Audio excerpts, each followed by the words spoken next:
ప్రేక్షకులందరూ నమస్కారం. ఈరోజు మన స్టూడియోలో ప్రముఖ ఐకాన్ ఆస్ట్రాలజర్ కట్టుపల్లి సురేష్ బాబు గారు ఉన్నారు. గురువుగారితో మాట్లాడేద్దాం. నమస్కారం గురుగారు. జై శ్రీమన్నారాయణ. గురుగారు, జూన్ మాసంలో ముందుగా మేషరాశి వారి పరిస్థితి ఓవరాల్గా ఈ నెలంతా ఏ విధంగా ఉండిపోతుంది, ఎలాంటి ఫలితాలు ఉండిపోతుంది, ప్రస్తుతం ఉన్న గ్రహస్థితి బట్టి ఎలాంటి జాగ్రత్తలు రెమెడీస్ తీసుకోవాలి? మనం ముఖ్యంగా అయితే ద్వాదశ రాశుల వారి అందరికి కూడా యుద్ధ వాతావరణం నడుస్తుంది కాబట్టి అందరిలోనూ ఒక రకమైనటువంటి సానుకూల పరిస్థితి ఏర్పడట్లేదు. ఎవరికి వాళ్ళకి ఆందోళనలు ఉన్నాయి, ఏం జరుగుతుందా అని. మనకేందంటే భారతదేశానికి విపత్తులు ఎక్కువ. అందరూ అనుకుంటారు భారతదేశం చాలా సేఫ్ సెక్యూర్ అని చెప్పేసి అని, కానీ మనకే విపత్తులు ఎక్కువ. ఎందుకంటే తిన్నింటి వాసాలు లెక్క పెడతారని చెప్పేసి ఒక సామెత ఉంది. అలానే మన భారతదేశంలో ఉన్నటువంటి అభిమానం, ఆప్యాయత, అనురాగం, ప్రేమ ఇవన్నీ కూడా ఏంటంటే ఎదుటి వాళ్ళకి అవకాశంగా తీసుకుంటున్నారనమాట. సో ఇది పక్కన పెడితే ఇక మొదటి ద్వాదశ రాశుల వారికి ఒకటి మేషరాశి. ఈ మేషరాశి వారికి జూన్ మాసంలో చూస్తున్నట్టయితే కనుక ఈ మేషరాశి నుంచి రవి భగవానుడు మారడం, మేషరాశిలోకి శుక్రుడు రావడం, అలానే వారికి 12వ స్థానంలో శని భగవానుడు ఉండడం, వీరికి ఈ ముఖ్యమైనటువంటి గ్రహాల వల్లనే ఈ ఒక జూన్ మాసం మొత్తం 2025 సంవత్సరం జూన్ మాసం మొత్తం కూడా వీరికి పరిహారాలు, ప్రెడిక్షన్స్ మొదలవుతాయి. ఎందుకంటే వేరే ఏ గ్రహాల నుంచి కూడా సానుకూలమైన పరిస్థితి ఉంది తప్పితే వేరే ఇబ్బందులు అయితే లేవు. ఇక శని, శుక్రుడు, రవి లేక గురువు 3వ స్థానం ఉన్నారు కాబట్టి ఇబ్బంది లేదు. గురు బుధులతో కలిసి ఉన్నారు కాబట్టి కొంతమంది అంటే ద్వాదశ రాశుల్లో కొన్ని రాశులకి బుధాదిత్య యోగం కూడా మొదలవబోతుంది. సో అదొక రకమైనటువంటి ఇది. కొంతమందికి గురు చండాల యోగం మొదలవుతుంది. అది ఏ రాశిలో ఉందనేది మనము చిన్నగా చూద్దాము. అయితే ముఖ్యంగా మేషరాశి వారిని చూసినట్టయితే కనుక ఈ రకమైన గ్రహస్థితి ఏదైతే ఉందో స్వస్థానంలో వీరికి మేషరాశిలో చూసినట్టయితే శుక్రుడు, 2వ స్థానంలో చూసినట్టయితే రవి భగవానుడు ఈ మాసం మొత్తం ఉండరు. 15వ తారీఖు వరకు రవి భగవానుడు ఉంటాడు. శుక్రుడు అయితే మాసం మొత్తం కూడా పరిగణలో తీసుకోవచ్చు. అయితే దీని ప్రభావితంగా వీరికి ఏంటంటే ఇప్పటివరకు ఏదైతే 12వ స్థానంలో ఉన్నటువంటి శని భగవానుడు ఉన్నారో వారి వలన పనులు ఆగిపోవటం, వారి వలన ఎక్కడేసిన కొంగడి అక్కడే ఉండటము, ఆ శని భగవాను వల్ల ఈ మేషరాశి వారికి ఏ పని ముందుకెళ్లకుండా ఆరోగ్య సమస్యలు వచ్చేలాగా డబ్బు రాకుండా ఉండేటువంటి పరిస్థితి ఏర్పడింది. ఆ పరిస్థితికి భిన్నంగా శుక్రు భగవానుడు మేషరాశిలో ఉన్నారు కాబట్టి కొంతమేర శని భగవాన్ యొక్క అశుభ దృష్టి తగ్గుతుంది అని చెప్పు. ముఖ్యంగా ఇంకోటి ఏంటంటే పెళ్లిళ్ళు కానటువంటి వారు ఎవరైనా ఉంటే గనక పెళ్లి సంబంధాలు కుదిరించుకునే దానికి అనువైనటువంటి కాలం అని కూడా చెప్పొచ్చు మేషరాశి వారికి. అయితే ఒక పని 1-2-3 సార్లు చేయాల్సిందే ఖచ్చితంగా. ఆరోగ్య సమస్యలు ఎవరికైనా ఇబ్బంది పెడితే మాత్రం ఖచ్చితంగా వైద్యుని వద్ద పరీక్ష చేయించుకోవాల్సిందే. వైద్యుని వద్ద అది ఏదైనా చేయించుకొని ఆ టాబ్లెట్స్, మెడిసిన్ వాడుకుంటే కానీ కొంతమేర ఉపశమనం అనేది కనిపిస్తుంది. ఎందుకంటే 12వ స్థానంలో శని భగవానుడు ఉన్నాడు కాబట్టి వీరి యొక్క గోచార ప్రకారంగా రవి భగవానుడు కానీ బుధ భగవానుడు కానీ దశాంతర దశలు కానీ గోచార ప్రకారంగా వీరికి అనుకూలంగా ఉంటే మాత్రం ప్రాణభయం ఉండదు. లేకపోతే మాత్రం కొంతమేర వీరికి యాక్సిడెంట్లు అవ్వటము, మందబుద్ధిగా ఉండటము, ఆరోగ్య సమస్యలు ఎక్కువగా రావటము ఇలాంటివి అయితే ఎక్కువగా కనిపిస్తూ ఉన్నాయి. మేజర్గా వీరికి వచ్చేసి మోకాళ్ళ నొప్పులు, కీళ్ల నొప్పులు, బ్లడ్కి రిలేటెడ్ ప్రాబ్లమ్స్, నరాలుగా సంబంధించినటువంటి బద్ధకం ఎక్కువ ఉండటము, హార్మోన్స్ ఇంబ్యాలెన్స్ ప్రాబ్లమ్స్ అయితే ఎక్కువ కనిపిస్తూ ఉన్నాయి. మరొక విషయం, ఈ మాసంలో ఎవరైనా మేషరాశిలో జన్మించిన వారు అంటే జూన్ మాసంలో పుట్టి మేషరాశిలో జన్మించిన వారు ఎవరైనా ఉంటే కనుక వారికి కళత్ర దోషం అనేది మొదలవుతుంది. అందుకని వారు ఆ కళత్ర దోషానికి శాంతి హోమం, శాంతి పూజలు, నవగ్రహాల శాంతి చేయించుకుంటే సరిపోతుంది. 11 రోజులుగా లేదా 21 రోజుగా 30 రోజులుగా చేయించుకోవచ్చు. ఏది జూన్ మాసంలో పుట్టేటువంటి పిల్లలు ఎవరికైనా సరే ఇది చేస్తే సరిపోతుంది. లేదంటే రేపటి రోజున పెళ్లి చేయడానికి ఇబ్బంది పడేటువంటి అవకాశాలు మెండుగా కనిపిస్తాయి. ఇకపోతే వీరికి విద్యార్థులు కానీ విదేశీయానం కానీ అయితే చాలా బాగుంది. ఏదైనా గల్ఫ్ కంట్రీస్కి ప్రయత్నం చేస్తే మాత్రం ఖచ్చితంగా వీరు మేషరాశి వారు వెళ్ళేటువంటి ప్రక్రియ అయితే కనపడుతుంది. వీసా ఇంటర్వ్యూస్లో కావచ్చు, అన్ని రకాలుగా బాగుంటుంది. ఇకపోతే ఓవరాల్గా ఫైనాన్షియల్ ప్రాబ్లమ్స్ వీరికి అయితే ఎక్కడైనా డబ్బు ఇచ్చి ఉంటే కనుక అవి ఆడవారు తీసుకొని ఉంటే డబ్బు అవి రావడం అయితే ఇబ్బందిగానే ఉంటుంది.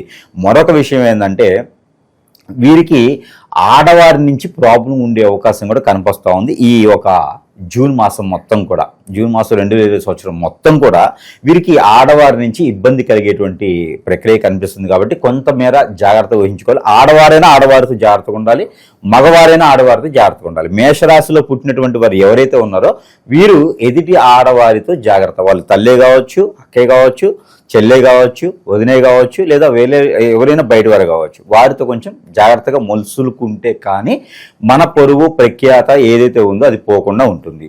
ఆస్తి నష్టము, డబ్బు నష్టము, ప్రాణ నష్టం కూడా ఉంటుంది. కాబట్టి ఆడవారితో వీరు జాగ్రత్తగా వహించాలి, జాగ్రత్తగా మాట్లాడాలి. ఇది ముఖ్యమైనటువంటి విషయం. పెళ్లి అయి ఉంటే కనుక భార్యతో జాగ్రత్తగా ఉండాలి మాట్లాడే విషయంలో, లేకపోతే మాత్రం ఖచ్చితంగా పొరుగు పోయేటువంటి అవకాశం అయితే ఉంది. ఒకవేళ ఇద్దరం కోట్లాడుకున్నా సరే ప్రశాంతంగా తలకాయ దించుకుని ఉంటే తప్పేం లేదు. ఎందుకంటే ఈ మాసంలో కొట్టుకుంటే ఖచ్చితంగా కోర్టే ఎక్కుతారు. అందుకని జాగ్రత్తగా ఉంటే సరిపోతుంది. ప్రయాణాలు చేసేప్పుడు కాక కొంచెం జాగ్రత్తగా ఉండాలి. ఎందుకంటే మనకి రాహు కేతువు మారారు.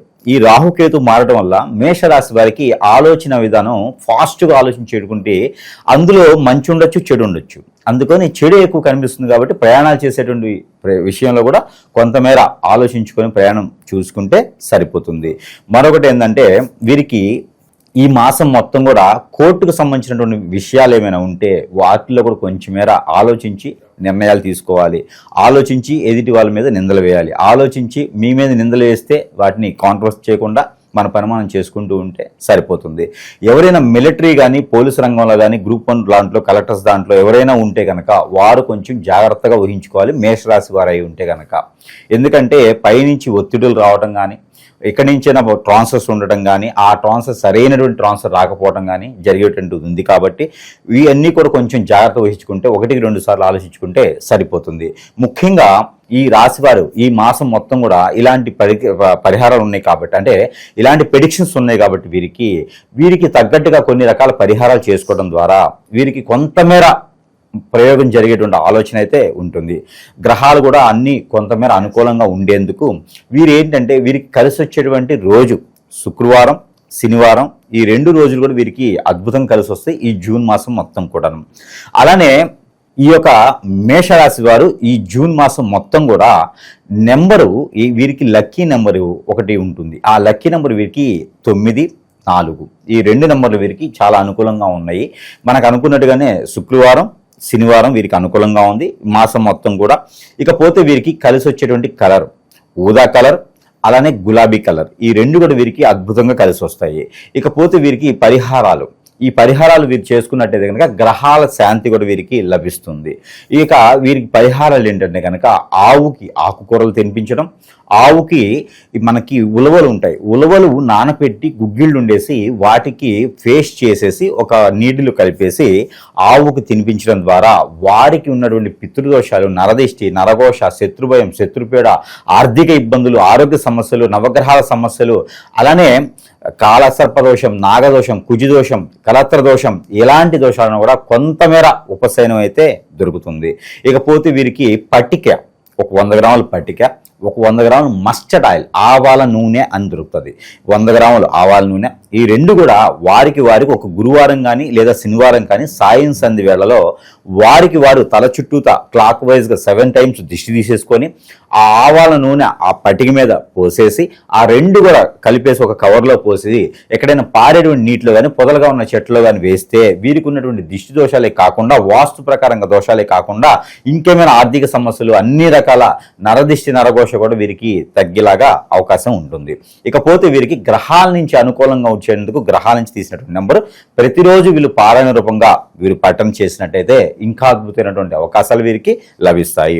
ఇక పోతే వీరు మేషరాశి వారు జూన్ మాసం మొత్తం కూడా పఠించవలసినటువంటి నెంబర్ 336805 336805 ఈ నెంబర్ని 225 టైమ్స్ పారాయణ రూపంగా చేసుకున్నట్లయితే చేతిలో ఏదైనా జీడిపప్పు కానీ, ఏదైనా పిస్తా పప్పు, బాదం పప్పు, ఏదైనా డ్రై ఫ్రూట్స్ చేతిలో ఒక 5 గింజలు పెట్టుకొని ఈ నెంబర్ని పారాయణం చేసేసి అవి భుజించినట్లయితే కనుక వారికి ఉన్నటువంటి దోషాలన్నీ కూడా మనశ్శాంతి ఉంటుంది, ప్రశాంతత ఉంటుంది, మానసిక ఆందోళన ఏదైతే ఉందో అవన్నీ కూడా తొలగిపోయేసి మనం అనుకున్నటువంటి వాటిలో చెడు ఏదైతే ఉందో అవన్నీ కూడా తొలగిపోయేలా ఉంటుంది. కాబట్టి ఈ మార చిన్న చిన్న పరిహారాలు చేసుకొని మేషరాశి వారైతే ఈ యొక్క 2020 సంవత్సరంలో ఈ పరిహారాలను చేసుకుంటే కనుక ఖచ్చితంగా తీరస్థాయికి కాకుండా, గమ్యస్థానానికి కాకుండా గోల్స్ ఏవైతే ఉన్నాయో వాటికి రీచ్ అయ్యేలా మాత్రం ఖచ్చితంగా ఉంటుంది. మరొక వ్యక్తి మీద ఆధారపడకుండా వీరికి వీరే జీవించేలాగా ఉంటుంది. కాబట్టి ఈ చిన్న చిన్న పరిహారాలు చేసుకుని అదృష్టవంతులు అవ్వచ్చు. సో ఓవరాల్గా ఈ రాశి వాళ్ళందరికీ నెల ఏ విధంగా ఉండబోతుందో చాలా బాగా వివరించారు గురుగారు. ధన్యవాదాలు.